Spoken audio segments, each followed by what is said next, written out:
Magandang araw po, welcome po sa aking channel of 9 TV. Patalasasan po, meron po ba kayong mga properties na napapabayaan or non-performing assets? Plan nyo yung ibenta, pero wala kayong oras sa pagbibenta nito. Kung ito'y pagkakatiwala nyo po sa amin, tawag lang po kayo sa aking numero, usap po tayo, gawa ko po ng video for free. Yes, libre po, wala po kayong babayaran. Tutulungan pa namin kayong mabenta ang inyong property. Kami na po bala sa marketing, sa boosting or paid ads, even sa tripping. Hindi na po kayo mapapagod sa pag-entertain ng mga buyers. Kami na po bala sa lahat. Tawag lang po kayo. Nandito po tayo ngayon sa Silang Cavite kung saan meron po tayong bagong video presentation. Isang residential farm lot na may total lot area na 1.2 hectares. Tungkol naman po sa dokumento nito, ito po'y tax declaration at ready na po for titling sa kung sino man ang makakabili nito. Meron lang pagbabago sa mga plano ni owner, kaya ibebenta na lang po ito. Kaya hindi na pinalipat sa kanilang pangalan. Mula po sa Barangay Road, ito po'y inner lot, kaya napakatahimik po ng lugar, sariwang hangin, at malamig po ang klima. Ito po yung nasa matas na lugar. Ang estimated elevation above sea level ay 1,304.8 feet. May access na rin po dito ng tubig, kuryente, at internet provider. Gawa ng marami na rin pong kabahayan dito at meron din pong mga resorts at events place dito sa paligid. Kaya maganda rin pong i-project nyo ito gaya ng resorts at events place. Malapit po kasi ito sa San Antonio de Padua Parish Church na kung saan marami pong kinakasal doon. At kung ayaw nyo mang magnegosyo, pwede rin po ito para sa inyong retirement o bahay bakasyonan para sa inyong pamilya. Or kung malaking pamilya naman po kayo, pwede naman po itong i-subdivide o gawing family farm estate para buong pamilya ay nasa loob ng isang compound. Nandito na po tayo sa dulong parte ng property kung saan patag na patag pa rin po. Kaya usable po lahat. Wala pong masasayang. Meron pong nabanggit si owner sa akin na plano sana nila itong gawing subdivision or i-subdivide then i-resale. Kaya po nang sabi ko sa inyo, may pagbabago sa kanilang plano. Kaya bebenta na lang.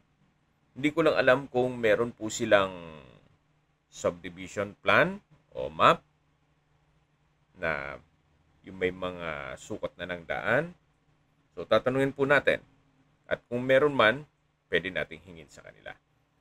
Para kung gusto nyong i-subdivide, then resale, mas malaki po kasi ang kita sa ganung sistema. Na bibili ka ng isang lupain o malawak na lupain, then isa-subdivide nyo, then i-resale. At sa tingin ko naman, sa presyo ni owner, medyo fair deal na rin. At mamaya po sa dulong parte nitong video, pag-usapan natin ang presyo nito.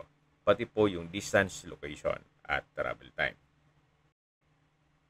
Yan po, tunghayin nyo po itong napagandang lupain, napakaaliwalas, at napakatahimik ng lugar. Summarize ko lang po sa mga nag-skip ng video. Ito pong property ay nasa Silang Cavite, at may lot area na 1.2 hectares. Mula po Barangay Road, ito po ay inner lot. At sa dokumento naman nito, ito po ay tax declaration. Pero ready na po ang dokumento for titling. Sa distance, location at travel time portion na po tayo.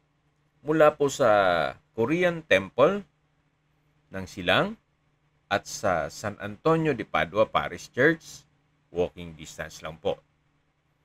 At mula naman po sa Tagaytay Santa Rosa Road or sa main highway, ang distance is 2.5 kilometers at ang travel time is 6 minutes. Mula naman po sa Tagaytay Flower Market, ang distance is 9.5 kilometers at ang travel time is 16 minutes. Mula naman po sa Tagaytay Rotonda, ang distance is 12 kilometers at ang travel time is 20 minutes. Kompleto na po doon, gaya ng malls, hotels, restaurants, banks, schools, church at hospital. Yan po yung lagi kong binabanggit sa inyo na dapat nyo i-consider sa paghahanap ng property, yung meron pong malapit na hospital. Hindi ko naman po sinasabing sakitin kayo. Yan naman po for emergency purpose lang naman. At mula naman po sa Nuvali, ang distance is 12 kilometers at ang travel time is 23 minutes. Mula naman po sa Calac Silang Interchange, ang distance is 18 kilometers at ang travel time is 27 minutes.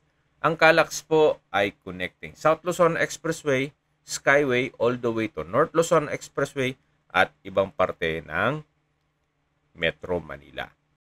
Kung manggagaling naman po sa Manila o sa airport, ang distance is 50 kilometers at ang travel time is 1 hour and 31 minutes. Nasa dulong parte na po tayo ng property kung saan nakabakod na po ito. Okay, sa presyo na po tayo. Binebenta po ito ni owner sa halagang 2,800 pesos per square meter, which is mura po. Gawa ng tax declaration pa lang siya. Ang mga titulado pong lupain dito sa Silang ay nagre-range na po ng 5,000 to 7,000 pesos per square meter. Yan po kung familiar kayo sa pricing dito or market value. Ulitin ko po, binebenta ito ni owner sa halagang 2,800 pesos per square meter net. Ibig pong sabihin, si buyer na po ang sasagot sa lahat ng taxes at expenses with regards to documentation. Kung may mga katanungan po kayo, tawag lang po kayo sa aking numero. At sa mga kababayan naman natin na sa ibang bansa, meron po akong Telegram sa mga iPhone user man may message. Meron din pong Imo, Skype, Viber at WhatsApp. Same number lang po, 0917-316-3399. Sa mga nagtatanong naman po ng aming Facebook, meron po kami Facebook page na Nov9TV at Facebook Reels Video. Meron din pong TikTok at Instagram. May ibang YouTube channel po kami, the Nov9TV channel at Nov9TV Listings. Sana po naibigan nyo ang video presentation. Paki-like and subscribe na lang po sa aking channel para ma-update din po kayo sa aking future listings. Kung sakali po hanap nyo ay rest house o bahay bakasyonan o maliit na lupain, meron din po kami ibang listings na pwede nyong pagpilian. Huwag po kayong mag-atubiling tumawag sa amin, then let us know your budget para malaman namin kung anong property pwede naming ilok sa inyo. Sa lahat pong viewers, subscriber at nagtiwala po sa amin, salamat po sa suporta. Ingat po kayo lagi at ating pamilya. Maraming salamat po.